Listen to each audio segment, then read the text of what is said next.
give us a short introduction to the core features of EUTech. Then I will introduce our panelists today, panelists that will share valuable experience in today's topic. Before we go to the questions, deep dive into the topic, and of course, answering the questions from the audience. Now, I will hand over to Markus Wiemann, Director of Partnership and Institutional Relationship, to give us a short overview about EUTech Chamber. Markus, the microphone is yours. Wonderful. Good morning, Ned. Good morning, dear speakers. Good morning, dear ladies and gentlemen, the audience. Great to have you with us this morning. I'm sure there will be some good and some nice added value from hearing to our experts to this nice topic chosen by you. So I'm Markus Wiemann, as said by Ned. I'm responsible for strategic partnerships and also for institutional relations of EUTech. I will share a bit more information about my role and engagement possibilities in the chat in a moment. By the way, the chat is on the top left, where you can also share information about yourself, raise the questions, but I'm sure Ned will explain a bit more about myself. I would like to start with a little introduction about EUTech Chamber. For those who cannot see at the moment on their screen this slide, please look on the down right. There is a link which looks like a screen with 3 legs. If you click on that, you should normally see now a blue slide showing EUTech Chamber. Yes, the EUTech is an NGO which enables especially European businesses to use latest state-of-the-art innovations technology to support the realization of the Sustainable Development Goals, the SDGs so-called, and by this also to bring that for the help of mankind on a global level. We are structured in a way that we have meanwhile 17 active alliances where we differentiate ourselves by a regional dimension, by a technology-driven one, and an impact one, meaning that when we look into the China-Asian market, into the African market, Latin American market, and the German-speaking, what we call the DACH Alliance, you will always find stakeholders who have an interest to work in that area, to access these new markets, and by this, well, to get to know each other, who is interested to realize some impact. The same applies to the Technology Alliance, as a deep dive technology alliance, where we look into information, Internet of Things, mobility, the energy sector, the smart cities as today, environment, digital transformation, sustainable manufacturing, as well as our new established Food, Farming and Fisheries Alliance. When it comes to the impact, concretely, there is the finance, the SDGs, the climate action, and the Women in Tech Alliance. So each of those will and are doing this on a monthly basis, are creating one webinar plus a number of networking meetings. I come to that in a moment. So the basic idea is that with the meanwhile grown participation rate of about 100 to 200 registrants in total, not all of them are with us directly, but many registrants also look later into the recordings, get in touch with us. So we could mobilize over the last years about 50,000 active SDG supporters.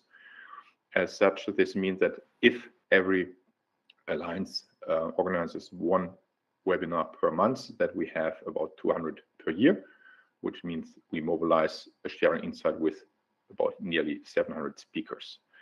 As such, we are also entering, give a bit of an outlook out of the, as we hope, after the COVID-19 downturn, and we hope it will not recover and come back to us in a strong way by autumn and this winter, but that we will enter into our expos, which we will then hybrid and face-to-face meetings starting in Q1.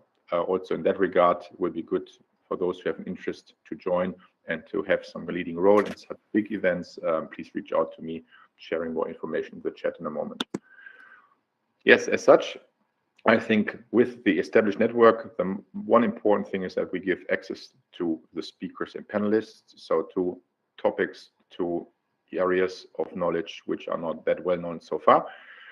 And it's of course also with the subsequent networking meetings. So today in a week is a network meeting, and a week after is another meeting for those who would like to work in this area on business opportunities to be created, where we also then share where feasible upcoming already active tenders and technical assistance facilities or programs. So really ways on how to engage and how to benefit in terms of bringing cash, but also impact at the same time. So please do not only join today, please also look into the upcoming next networking meetings to gain more, because also here you have a chance for those questions which cannot be answered today in 60 minutes to dig a bit deeper with the speakers next week. Yeah, what is the EUTEC ecosystem? EUTEC ecosystem is basically divided again into 3 elements. It's the insights, it's the programs, and the tech forum. The insights is, well, the knowledge created through the webinars, but also with our advocates by the alliances. We put into white papers, position papers, which we share on each of the EUTEC Alliance websites.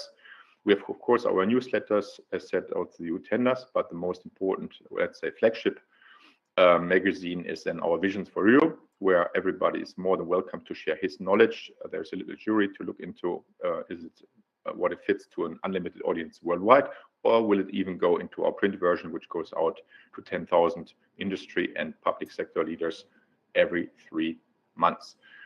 The programs, of course, for advocates who join us, and we also have established our 14 days test trial to make use of all the services, can, of course, benefit from our social media program, our digital transformation support program, the awards, which will be done especially on the SDGs this year already in November. We have the Climate Action Partnership, where there's a chance to measure, to compensate, and reduce, of course, CO2 emissions. And we have got our EUTEC centers, well, hopefully established step by step worldwide, where we give direct, as a lending center, companies a chance to go into foreign markets with our advisory support, also always for free as an advocate. The Tech Forum is something what is now being started again. So what happened in the past, for those who were with us in the past, it all happened in this nice virtual building in the green. And now we have established the Tech Forum, which provides even more services, because then with the participation, everybody gets a sort of a company card, and matchmaking is feasible in these networking meetings I was mentioning about, directly bilateral amongst each of the participants. And that offers, of course, plenty of opportunities to get in touch with the right person you would like to speak to. So please test it and find out what is in for you. Virtual booths, virtual expos, sorry, and then the digital events, as said, it's all possible, and especially when it comes to the creation and manage your own event. This is why we have this nice platform. It's a possibility to do it as a sponsor, but also as a strategic partner directly with us for the topic which is most relevant for you. Yeah, coming to the end on my side at the moment, there is also Federico, who is also running the China Alliance and the manufacturing one, but also in charge of, serving the membership, the advocates in the best way on my side, and the partnerships and the institutional relations. If you want to find out more, please reach out to us. It will be great to get in touch and have a chat.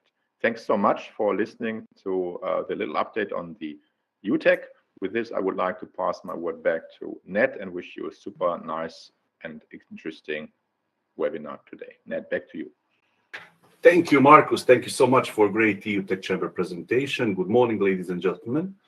Thank you for joining us today in our digital event. We are very confident it will be very interesting for all of you to have better understanding of such a great topic, which is basically turning vision in reality. It's a pleasure and honor to introduce our panelists today.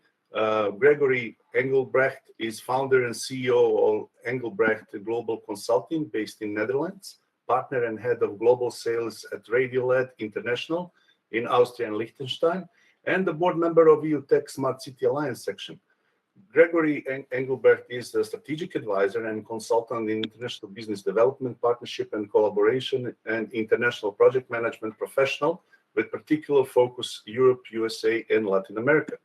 Gregory has more than 15 years of international experience in a project implementation and partnership management. Furthermore, he has keen interest in smart city development and digital infrastructure and application in wireless technology in particular.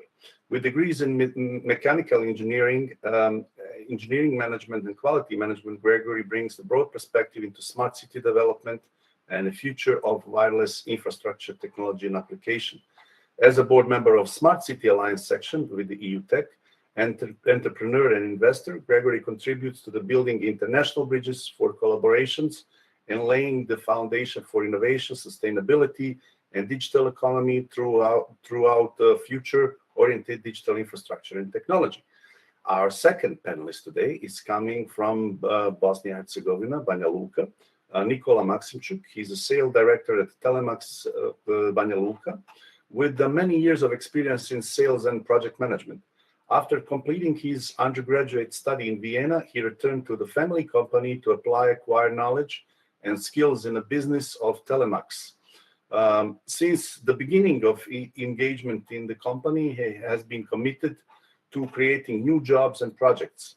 He purposed opening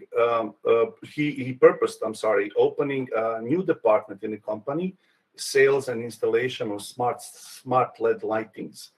In addition to sale and installation, this department educate potential and existing customers and partners of the company about importance and benefit of installing smart lighting.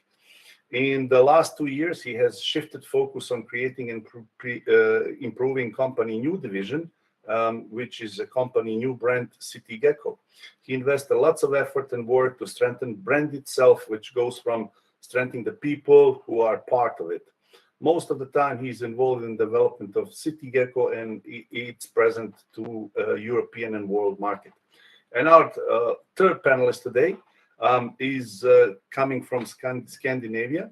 Bengt Olsen is the CEO of X Venture Technology and working with the IoT and Mesh Network. He's agent for Radio LED in Scandinavia. For IoT, Bengt helps as a distributor of IoT platforms in 19 countries, European Union, Africa, and Baltic countries. Bengt has a background in telco and cloud world, as he spent 26 years in Ericsson, working in design and troubleshooting area. He traveled around many countries to solve emerging issues: US, Canada, Croatia, Hungary, China, Japan, and so on. Bengt education is at the Royal Institute in Stockholm and the Chalmers Institute in Gothenburg. He also studied artificial intelligence and machine learning at MIT, Massachusetts Institute of Technology.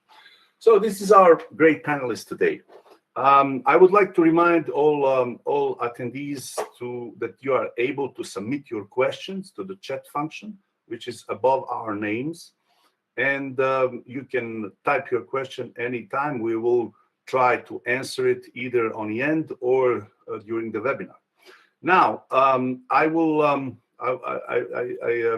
to pass microphone to Gregory, who will provide us a keynote speech with a deep dive into the topic, today's topic, which is turning vision into reality. Gregory, I'm delighted to pass you microphone.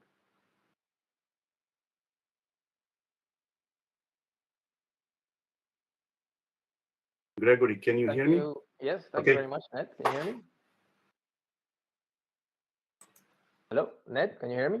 Yes, you are presenter. You can already upload your presentation. Okay, thank you very much. Let me see.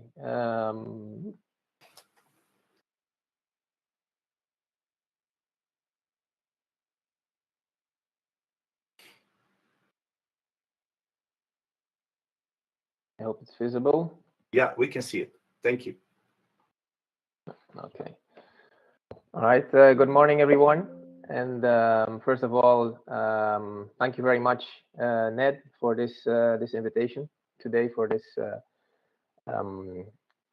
webinar. And it's really a pleasure to be here together with Bengt and Nikola. And I'll try to give an overview of the different items we're going to touch on today. Today's topic is about how to convert the vision of a smart city into reality. And our objective will be to share the experiences that we've all had in this field, and to discuss more of a practical approach to the different projects and the different solutions that we are developing in the smart city domain, and especially looking at how the application of technology can help solve everyday problems, which also involve creating new processes. And in the end, the idea is to create a better quality of life for all the stakeholders and all the residents and businesses within a city. So if we look at the different items and challenges that that cities have today, we can focus on different areas. For example, solving issues with mobility, issues with healthcare, energy consumption, environment, safety and security. There's a number of different aspects that cities have to look into, which makes this also not an easy task, quite complex environment. And if we look at the different areas and challenges the cities face, we can see one or a number of shared values within and shares benefits within the city. And one thing they all have in common is that the use of digital technology, and this means digital infrastructure, connectivity, digital applications, the use of digital devices such as sensors and so on. And also one very key item is, of course, their users, because the users bring all these different items together. The panel discussion will share insights on these three perspectives and try to give some idea on the different challenges that we meet during the implementation of smart cities. We note that in many cases the smart city implementations fail or suffer delays, and this is often because we tend to focus a lot on technology, and we forget that actually when you're building the smart city, everything you do, all the different tools and all the different uses you provide have one focus, which is the community. So your residents and your businesses that are in your ecosystem. And technology is only one of the tools that we need to enable and optimize the different improvements you want to bring about in the city. So before we dive into the practical solutions and applications, I think it's good to have an idea on the different items that impact on implementing smart cities or building smart cities, which I would consider the four main items would be stakeholder management and stakeholder inclusion. It's very important to include the stakeholders at an early stage when developing such a program or such a project. And this means the municipality, it means it could be central or regional governments, technology partners, businesses, residents as well, and also the regulators. Second item is considering all the different political influences in an area, which has to do with also decision making, policies that are developed around developing a city. The focus or the approach of the city towards implementing technology is also very important. I believe that a city that wants to develop itself into a smarter, more efficient city should position itself more as an enabler, inviting different technologies, inviting new ideas from, let's say, technology partners, but also from the community itself to help create a better situation, a better environment in the city, and also, of course, keeping in mind the costs that are involved. So working together is very important in building the right ecosystem. And the last point is being prepared, having enough knowledge in-house to be able to establish the right strategy, the right processes, the right forms of communication, and the right choices as well for choosing the right solutions for technology. And to keep this in let's say more practical approach, there's a number of steps that the cities can implement, which one of them I mentioned is involving the community in an early stage, but also making sure that the problems that are being have been identified, that these are prioritized, and also I think a very key aspect is, because of the complexity of today's environment, it's also very important to work with pilots, with smaller projects, to keep the process moving, not to get delays, but also to motivate the learning process, because smart cities is a topic that's been discussed for quite some time, but it's still quite new, especially looking at different developments and the speed of different technology developments that are taking place. It's a continuous learning process, and breaking it down into smaller parts makes it easier to implement as well in cities in different sizes. Actually, the size of the city doesn't matter. It remains a complex process. So from UTech's Smart City Alliance perspective, we try to bring technology and communities together. And in today's panel, we'll be sharing these experiences using technology to turn smart cities ideas, vision into reality, and discuss how we can improve communication infrastructure, IoT equipment, and IoT applications by having them work together and improve the quality of life in the different cities. So, Ned, I would like to give back the word to you, and I look forward to discussions. Thank you, Gregory. Thank you so much for this great, insightful, and interesting talk. We are very inspired and I'm very excited to deep dive into the topic. So, Nicola, let me start with you. Welcome to the panel. And my question to you is, how did you turn your vision into reality? How did you start the company? How did you start with the City Gecko? How it come up from vision to reality? Thank you, Ned, and good morning to everybody, especially to my dear panelists. I think this is the second time we're now together. Again, an honor to be with you here as a panelist. And thank you, for the opportunity to share my thoughts and experiences. How did we start with the City Gecko? Actually, and how did we turn our vision into reality? To be honest, it was, when we started thinking about it, it was far, far away. How can we do it? How can we make and how can we produce something that is smart and something that will be selling worldwide? Well, it all started, we wanted, as a Telemax company that is almost 20 years now in market, and we wanted to step out, in the local market. We wanted to do something that the people will recognize us for. So we decided it was 3 years ago, now 4 years ago, we wanted, to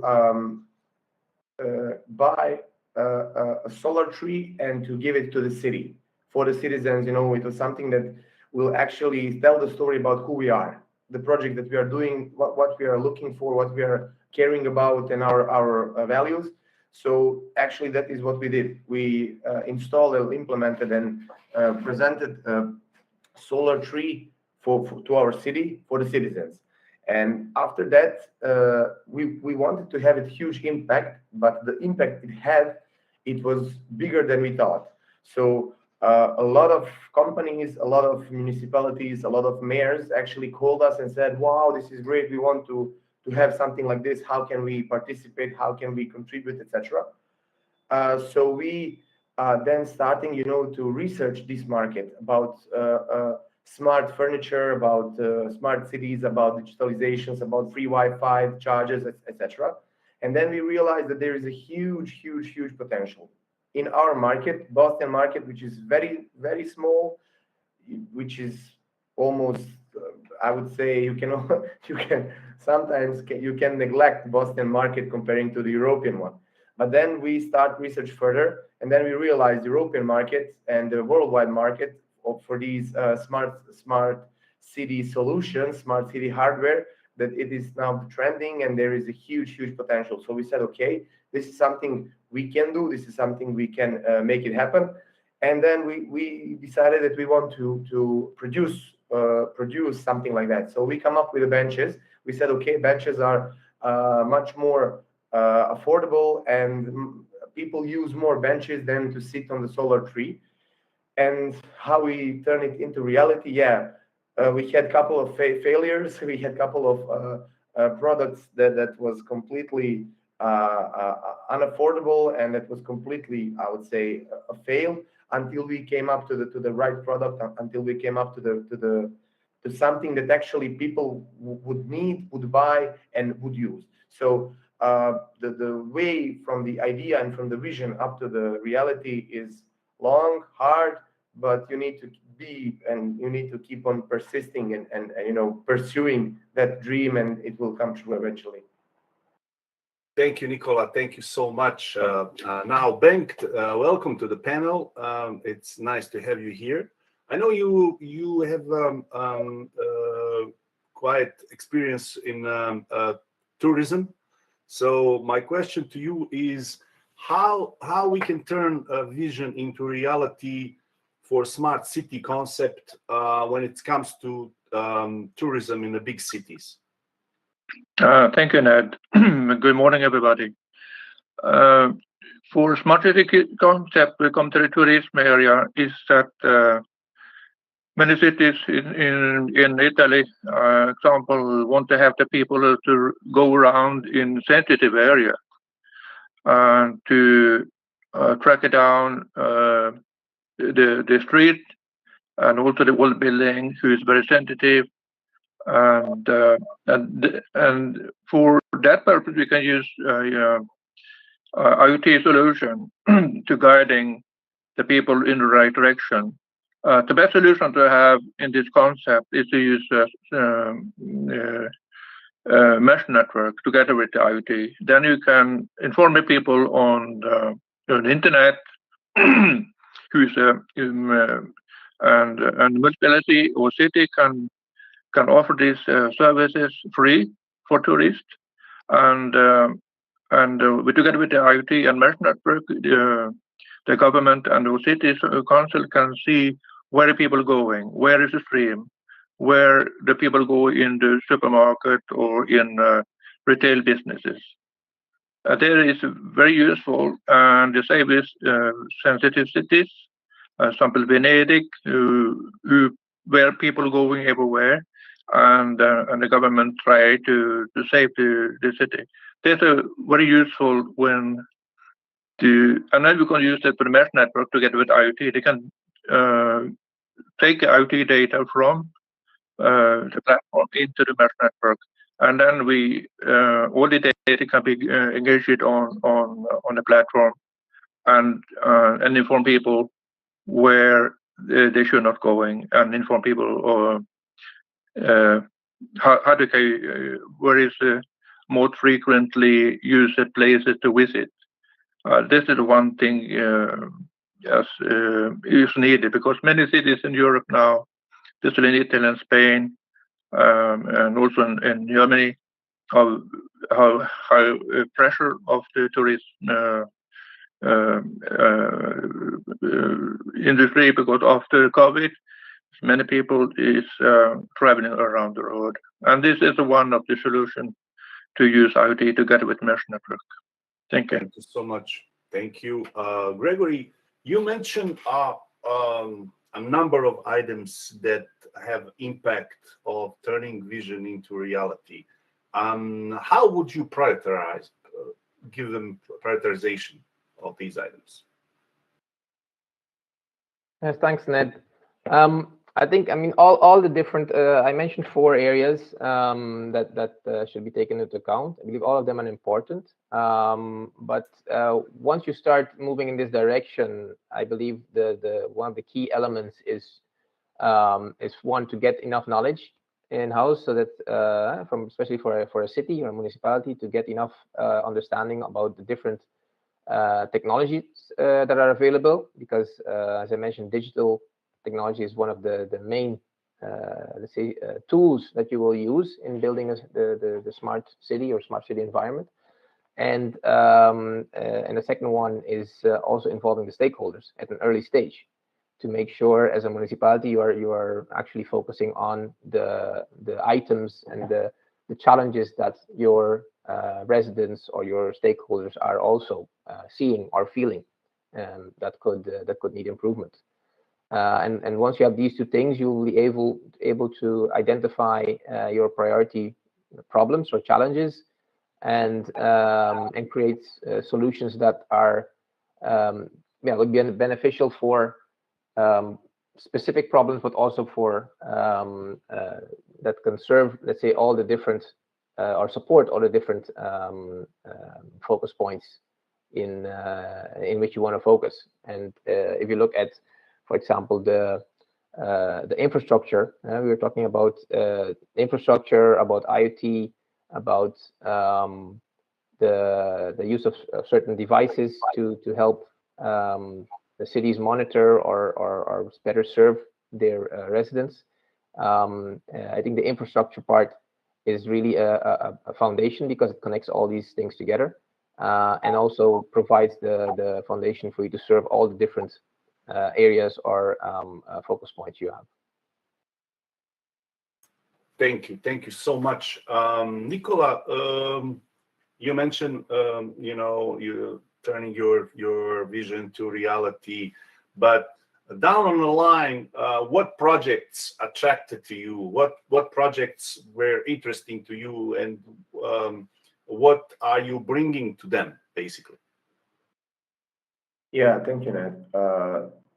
This is actually quite interesting question, and it's good for also some kind of promotion of ours. So yeah, the projects that we are interested in and are the projects actually all that has to do with smart city agenda, that has to do with climate change agenda, because our solutions are using renewable energy through the solar panels. Also, the sustainability, digitalization. What we are actually bringing is what we like to call the benches. Let's say the benches are something that people are used to sit and socialize. So what we are bringing is actually we're trying to digitalize that social place. So we are actually trying to build up in a modern times where everybody has the smart devices. Is it watch or phone or cigars or headphones or some other devices? You are able, to sit in the park, in the city center, or in a shopping mall, or anywhere, and to be online, to be connected, and to use the free energy that the bench is producing, and to charge your devices. And this is something that I think there is more and more demand for for these solutions, because, as I mentioned, everybody has some kind of the gadget or device with them. So the additional value that we are bringing, we are actually providing in the same surrounding, the same area, to use free and renewable energy, to stay connected, to have free Wi-Fi, to charge your phones, etc. And for the smart city agenda, I would say for the stakeholders, for the municipalities, for the cities, or for the owners of the benches, they are actually collecting the data of the usage of the bench. How many people connected to the Wi-Fi, how much energy was produced, how much was it spent, the environmental sensors from temperature, humidity, air pollution, noise, UV rays, etc. So with the installation of our benches, and also we do produce the solar smart bus stations, the owner of the benches actually can micromanage the location in each of the neighborhood or the locations inside a city. So we actually try, to create a win-win situation for the residents. It's a good additional value to charge the phone, to sit, relax, to have the Wi-Fi, and for the owner is actually to get some kind of insight and data. Thank you, Nicola. Thank you so much.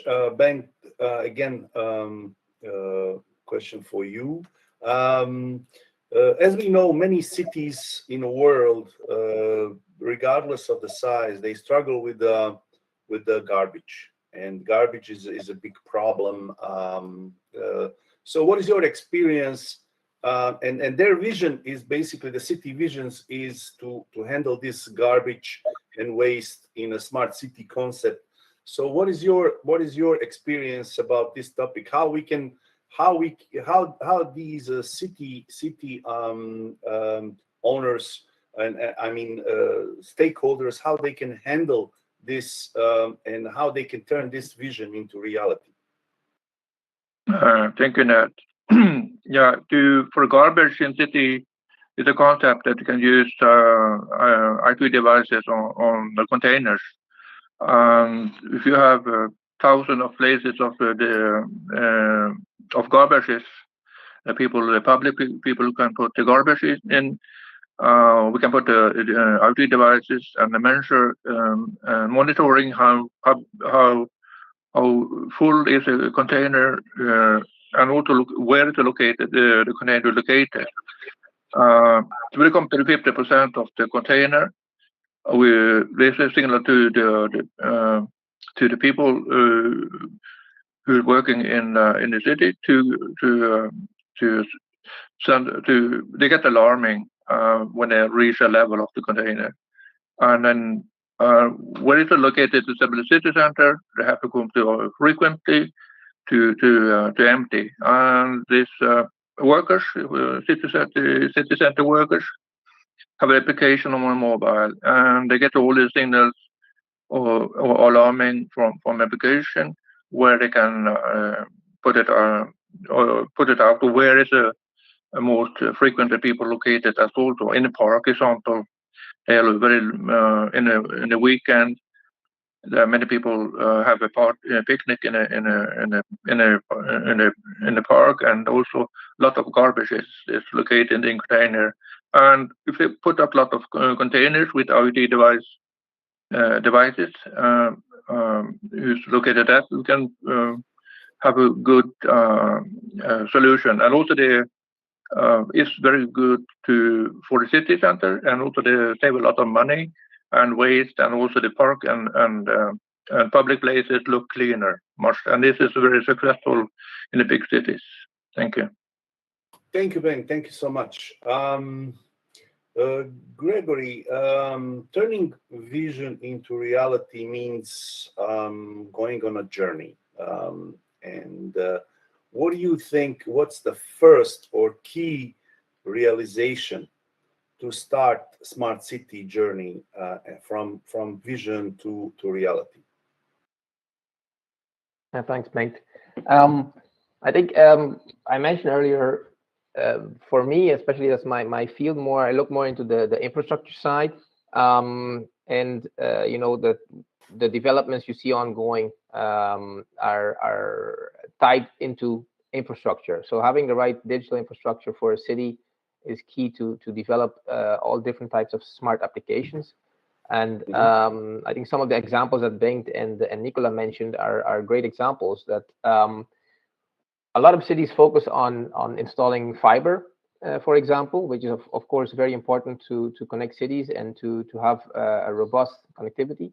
But if you look at the examples that were mentioned, we will notice that the wireless connectivity, and that ties in also to 5G, wireless connectivity will be a very important part of the solution in the future, because fiber has certain limitations, this being in a fixed location, and a lot of the applications that are coming nowadays, maybe 80-85% will be mobile application, and we can expect more of that in the future. So the examples that Bengt mentioned, for example, in the parks with garbage, or with sensors in different areas, or as Nicola mentioned as well, having a really practical solution and that everybody needs. If you're out in the city and one of your most important tools is your phone, and you have to charge it, it's very convenient to have this type of facilities available in a city area. So I think the realization that having the right mix of fiber but also with wireless connectivity in a city will be important in the strategy of the city in developing the smart cities of the future.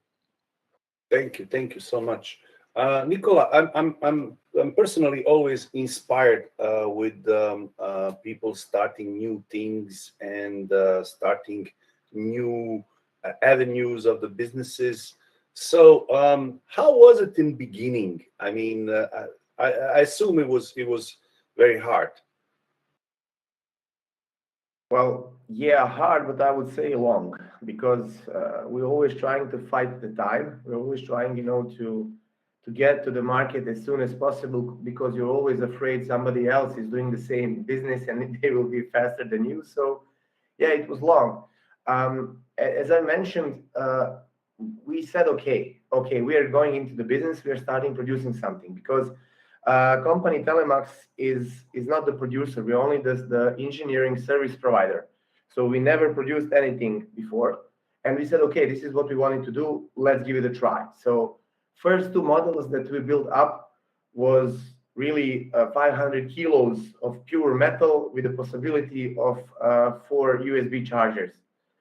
When we installed it and when we get the benches, we looked at it and said, no, this is actually what must not be like this. So destroy it, melt it, do whatever. Let's start again.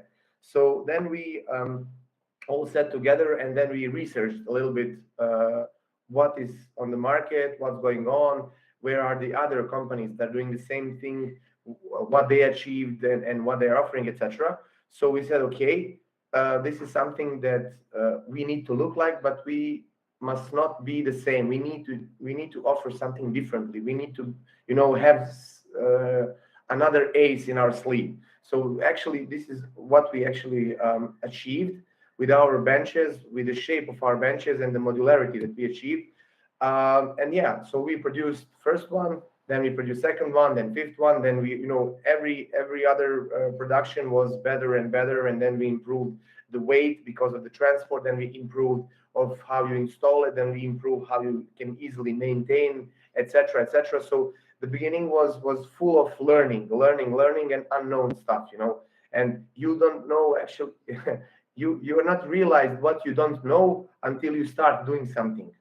Then you realize actually how much you didn't know, but with every failure, as I like to call it, with every investment, you learn something new, and then you come up with the new ideas, then you come up with a new shortcuts, a new cost-effective and cost-reduced production, etc. So the beginning was very, very exciting, very long, and but eventually it turns up okay.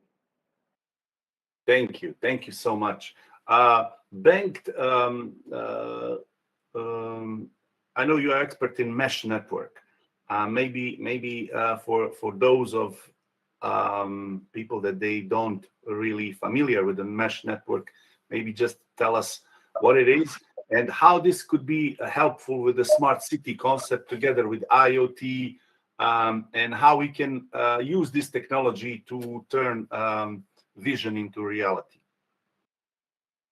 Mesh network is wireless connectivity, and all this network is running on an edge computer on every connection, and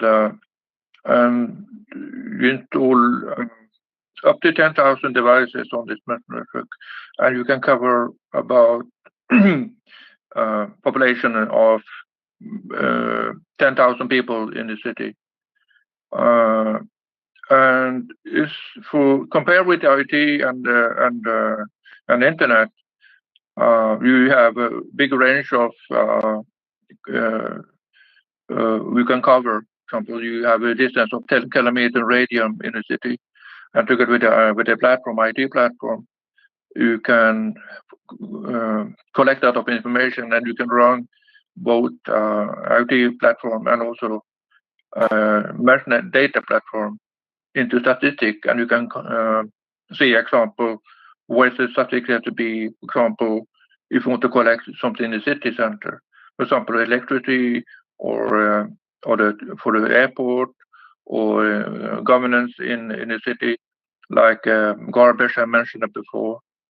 For example, also in tourism industry and the hotel, you can see statistic information, and also the hotel can advertise and guiding as well as the municipality or the city center on the platform. So you have a lot of opportunities, and it's widespread. You have and this network and building out. If you cover about, if you take a city like Stockholm, you have 2 million inhabitants. And you can build this network from the city center up to the airport area. And you need only, example, 7, 8 network, and you can cover everything up from city center up to airport.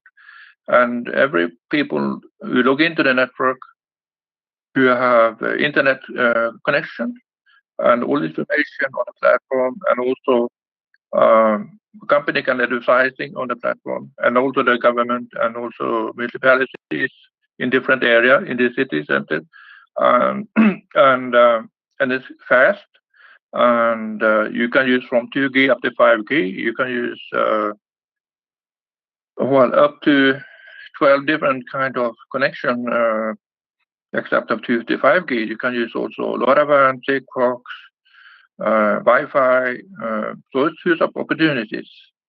With IoT platform, for example, hotel business, you can monitoring the hotel can monitoring everything in hotel visitors, how many visitors you have per day, how many people going to the toilet, or who have to be cleaned, or how many people living in the same room per day, etc., etc.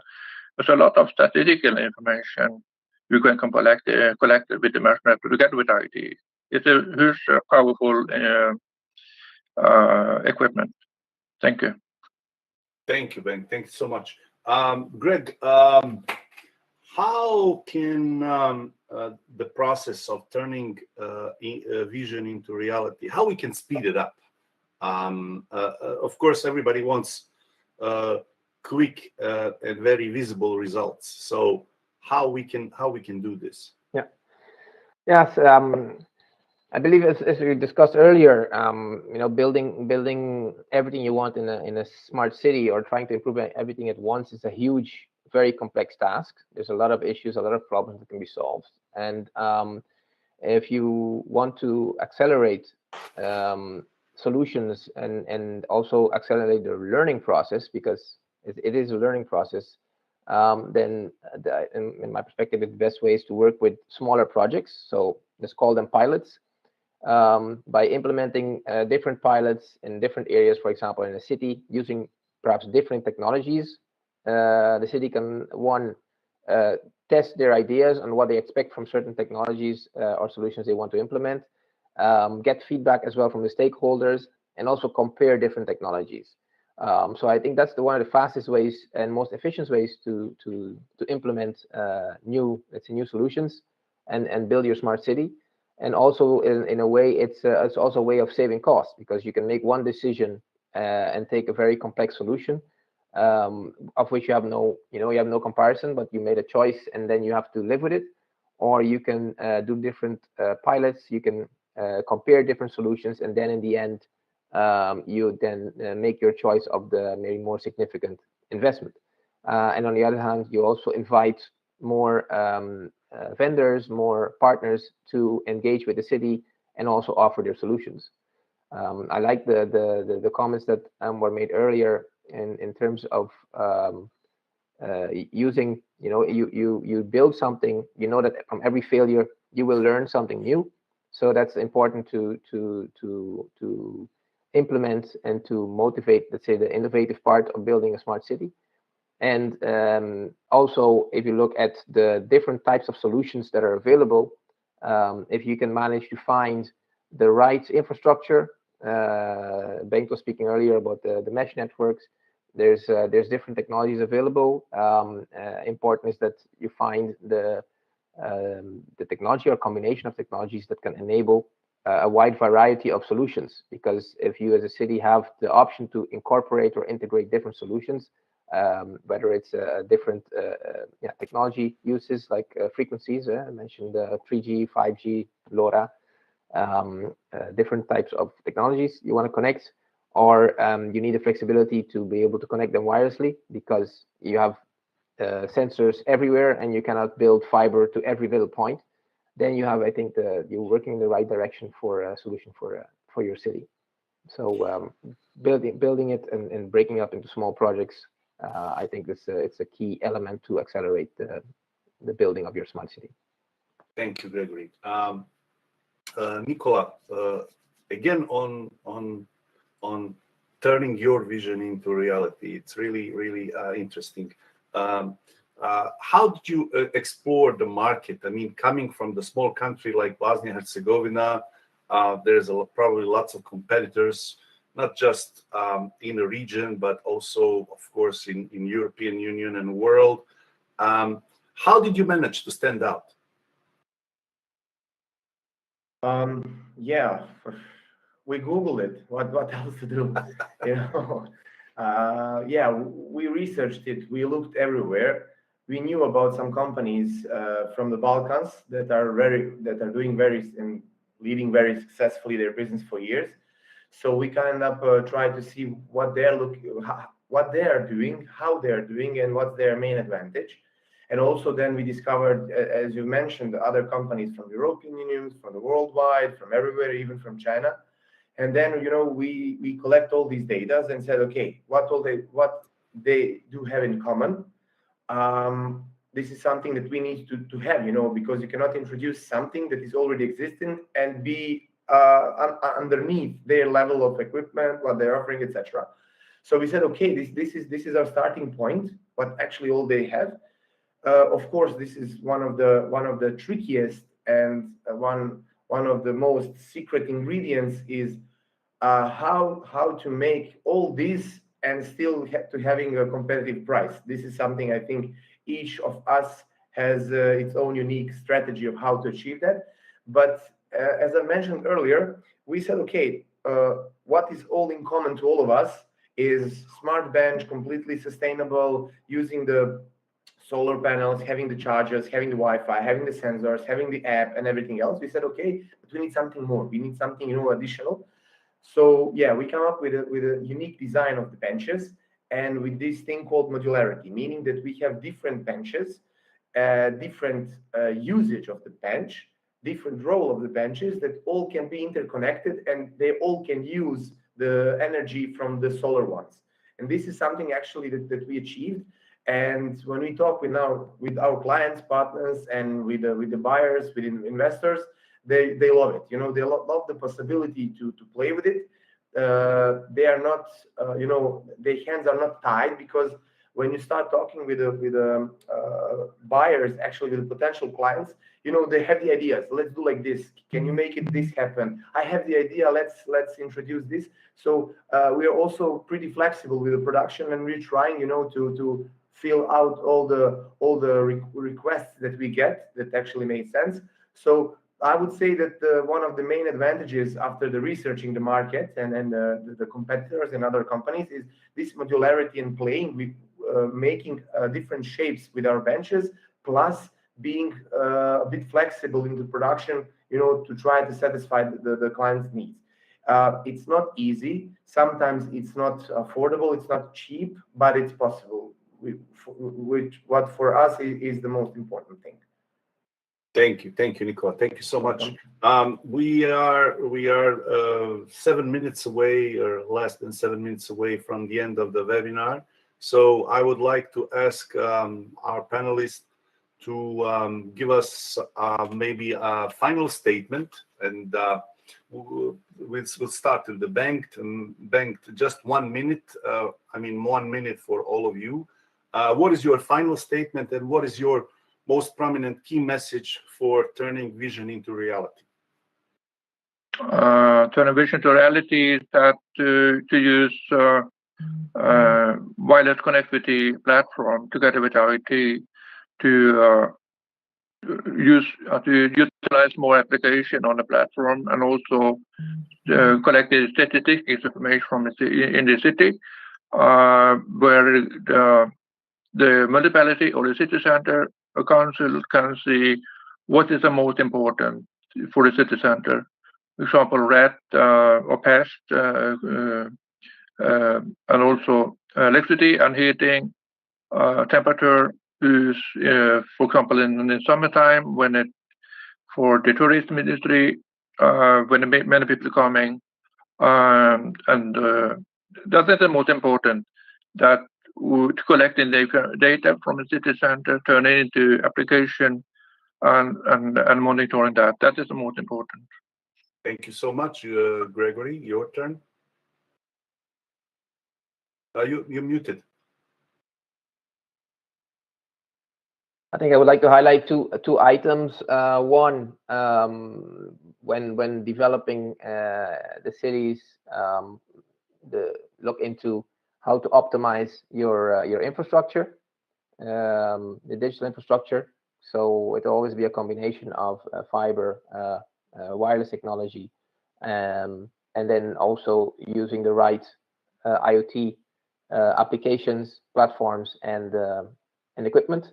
And secondly, also to stress on the collaboration. So integrating a city with the city with different stakeholders is key to developing a smart city. To have the perspectives, to really have an in-depth knowledge of the types of issues that are out there, and the types of solutions you need to create for the city. That's the key in building a smart city. Thank you. And Nicola, your 1 minute. Yep, I will try to be shorter.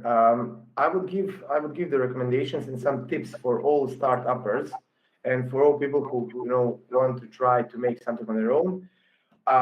First thing is do your homework. See, is there anybody else in the world that actually did what you're trying to do, which is most likely that there are a lot of people. Try to see and try to research them, see where they failed, how they succeeded, and then try to come up with something unique, nothing special, nothing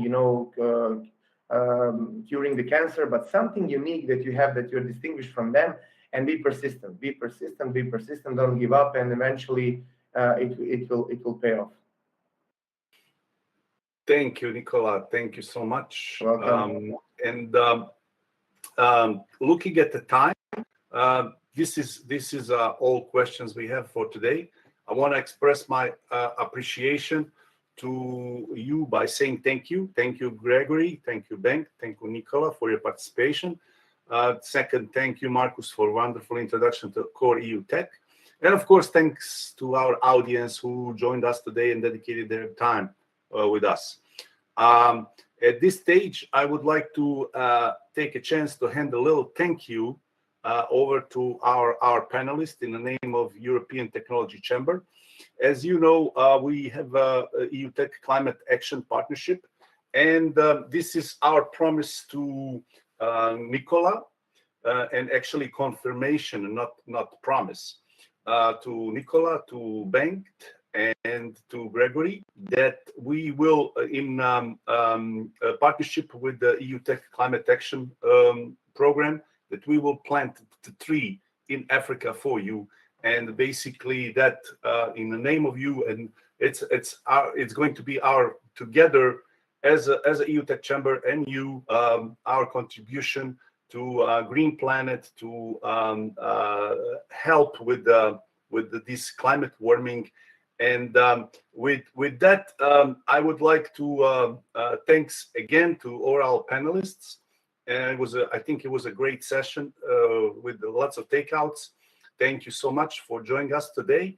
And I wish you wonderful day today and wonderful week. Thank you so much. Thank you, Ned. Just a quick comment. Soon the EU Tech will have its own forest in Africa. I hope it will happen soon. Thank you, Nicola. I hope that too. Thank you so much. Have a wonderful day. Thank you. Bye-bye. Bye-bye.